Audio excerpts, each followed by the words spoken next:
श्री शङ्कराष्टकम्। शीर्षजटागणभारं गरलाहारं समस्तसंहारं कैलासाद्रिविहारं पारं भववारिधेरहं वन्दे।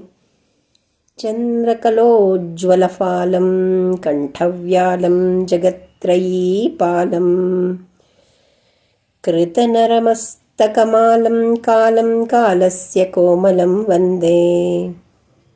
कोपेक्षणहतकामं स्वात्मारामं नगेन्द्रजावामं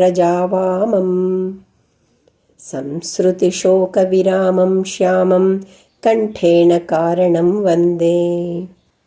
कटितटविलसितनागं कण्ठितयागं महाद्भुतत्यागं विगतविषयरसरागं भागं यज्ञेषु बिभ्रतं वन्दे।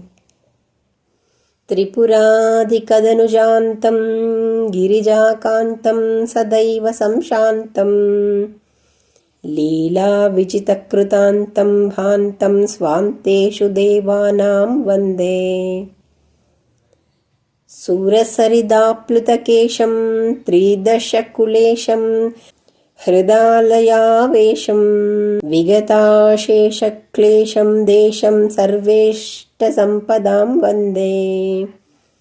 करतलकलितपिनाकं विगतजलाकं सुकर्मणां पाकं परपदवीतवराकं नाकङ्गमपूगवन्दितं वन्दे।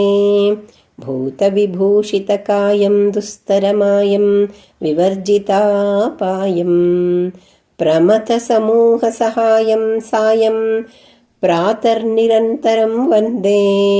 यस्तु पदाष्टकमेतद्ब्रह्मानन्देन निर्मितं नित्यं पठति समाहितचेताः प्राप्नोत्यन्ते सशैवमेव पदम् इति श्रीमत्परमहंसस्वामी ब्रह्मानन्दविरचित श्री शङ्कराष्टकम्।